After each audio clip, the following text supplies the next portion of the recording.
On va parler d'un sujet qui est très intéressant et qui a amené en fait un petit débat entre Manel et moi. C'est la rentabilité du business en coworking. Aujourd'hui, selon les informations qu'on a sur le marché, ce sont des informations qui sont vérifiables, le business du coworking est extrêmement rentable. Je m'explique. Si vous prenez en fait un bail de location normal, on va dire classique, on estime que vous gagnez 400 euros du mètre carré par an. Par contre, le coworking, vous allez gagner en moyenne entre 600 et 800 euros du mètre carré par an. Attention, tout de même, il y a quelques bémols à prendre en considération. Il faut que votre coworking soit rempli à hauteur de 75%. C'est-à-dire que pour que ce soit rentable, il faut que le taux d'occupation des coworkers soit de 75%.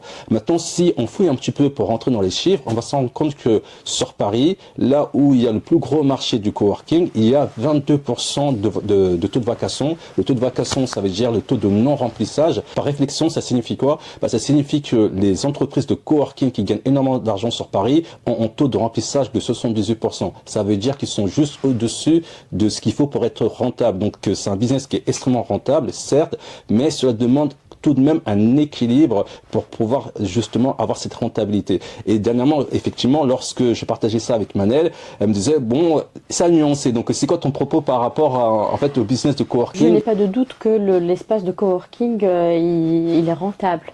Sauf qu'il faut être sûr de sa localisation, il faut être astucieux, il faut faire des événements, il faut faire que cet espace-là il soit un espace aussi d'événementiel.